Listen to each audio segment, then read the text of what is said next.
Hallo zusammen und herzlich willkommen zu einem weiteren Video. Heute endlich mal wieder ein bisschen Trackday-Content.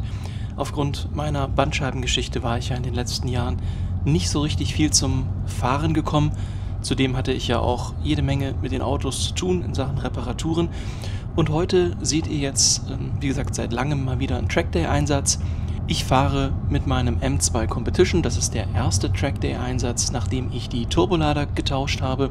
Mir war ja 2023 war das, glaube ich, auf der Nürburgring Grand Prix Strecke der Turbolader von der Bank 2 kaputt gegangen. Da hatte sich bei mir auf der Start-Zielgeraden am Nürburgring Grand Prix eben wahrscheinlich aufgrund thermischer Überlastung die Abgasturbine abgeschert von der Welle. Es war also wirklich, man konnte das sehen. Ich habe ja später den Turbolader und die Downpipe ausgebaut und da lag dann eben vor dem Katalysator dieses Turbinenstückchen vom Turbolader Bank 2 von der Abgasseite, und da konnte man eben sehen, dass sich das wirklich einfach mehr oder weniger halt weggeflext hat. Also sprich, ist weich geworden aufgrund der thermischen Belastung und ist dann abgeschert. Und wie gesagt, jetzt bin ich das erste Mal seit meiner Reparatur wieder mit dem Auto auf der Rennstrecke unterwegs. Ich hatte nach dem ersten Stint ein kleines technisches Problem. Da war mir eine Chargepipe abgerutscht vom Ladeluftkühler. Das war dann aber schnell wieder befestigt und hat dann auch den Rest des Tages gehalten. Ansonsten kann ich berichten, keine Vorfälle. Es hat also alles funktioniert. Mir ist Gott sei Dank nichts um die Ohren geflogen. Ich habe aber auch ehrlich gesagt jetzt nicht jeden einzelnen Stint mitgenommen. Das heißt, ich habe, ich glaube, 2 Stints ausgesetzt und auch nicht jeden Stint bis zu Ende gefahren. Einfach aufgrund dessen, dass Dijon ja schon ein Stückchen weg ist. Für mich waren das 4,5 Stunden Fahrzeit. Und ich hatte ehrlich gesagt wenig Lust, mich nachher vom ADAC nach Hause fahren zu lassen. Deswegen war ich einfach ein bisschen vorsichtig. Nichtsdestotrotz, auf der Rennstrecke habe ich natürlich entsprechend dann doch wieder den Fuß sehr weit nach unten gedrückt. Eigentlich wollte ich da auch Piano angehen lassen, aber ja, sobald ich auf der Strecke bin, funktioniert das nicht. Da sind dann die guten Vorsätze oder die vernünftigen Vorsätze sind dann weg. Und dann wird halt doch Gas gegeben.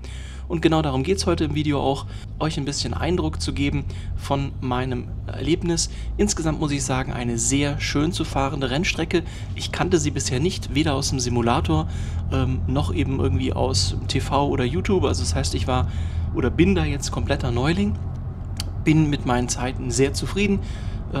Bin jetzt, die schnellsten Zeiten waren immer so 1,34 irgendwas und die jeweils schnellsten 1,34er Zeiten, die schneide ich euch jetzt hier gleich entsprechend rein, dann könnt ihr euch das mal angucken. Wie gesagt, finde ich eine sehr schöne Rennstrecke, sehr flüssige Passagen. Es gibt lediglich eine Passage nach der Start-Zielgeraden, die ja sehr lange ist, wo man auch eine sehr hohe Geschwindigkeit aufbaut, werdet ihr ja auch sehen. Da hat man einen relativ harten Bremspunkt. Davon abgesehen ist es, wie gesagt, wirklich eine sehr, sehr flüssige Strecke. Kann ich empfehlen, ist auch rein von der Umgebung landschaftlich, menschlich, also super positiv dort. Die Leute sind alle mega freundlich. Also es ist wirklich eine Reise wert. Es ist, wie gesagt, ein ganz schönes Stückchen, je nachdem, wo man eben wohnt. Aber es lohnt sich. Zudem ist auch deutlich weniger los als jetzt bei so Events wie am Hockenheimring, Nürburgring oder auch in Spa. Da war immer deutlich mehr Publikumsverkehr als jetzt hier in Dijon. Bedeutet, aus verschiedenen Gründen kann ich euch wirklich empfehlen, falls ihr da mal Lust haben solltet oder auch Zeit, euch diese Rennstrecke anzuschauen. Jetzt, bevor ich euch hier noch weiter zulaber, wie gesagt, das ist jetzt einfach ein paar Bilder im Hintergrund, damit das nicht so langweilig ist, wenn ich euch so ein bisschen was vorneweg erzähle. Das war die Zufahrt zur Rennstrecke, das ist eine sehr kleine Straße, einspurig. Die Rennstrecke selber hat ein sehr großes Gelände, aber die Zufahrt, die wir da jetzt genommen haben, vielleicht gibt es auch noch andere Zufahrtswege, das weiß ich nicht, aber den Zufahrtsweg, den wir gewählt haben, da war eben relativ wenig los und es ist auch alles sehr ländlich und idyllisch, also wirklich schön gelegen. Und wie gesagt, ich höre jetzt auf zu quatschen, ich lasse jetzt die Bilder sprechen. Jetzt kommt noch die restliche Anfahrt eben zur Rennstrecke und dann meine schnellsten 3 Runden. Ich wünsche euch viel Spaß dabei, hoffe, es gefällt euch. Ich hatte Riesenspaß und sage jetzt schon mal Tschüss. Die Runden folgen, aber wir sehen uns dann im nächsten Video wieder, wenn es Opel, Audi, M2, ich weiß noch nicht, was als nächstes kommt, mal schauen. Zu tun habe ich überall was, das heißt, lasst euch überraschen. Ich bin auch gespannt. Bis dahin euch eine gute Zeit und ciao.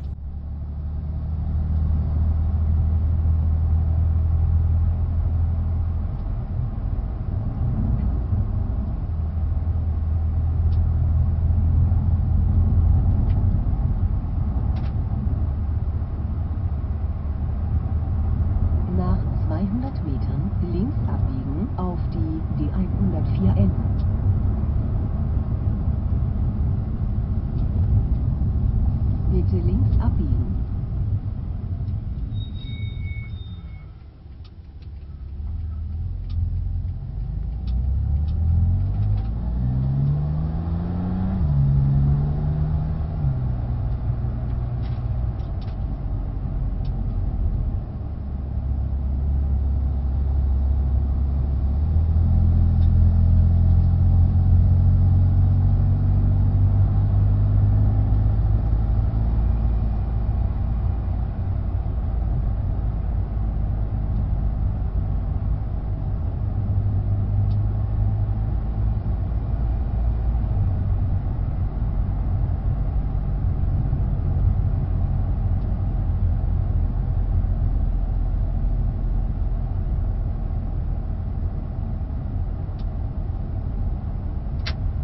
Nach 200 Metern haben Sie Ihr Ziel erreicht. Das Ziel ist links.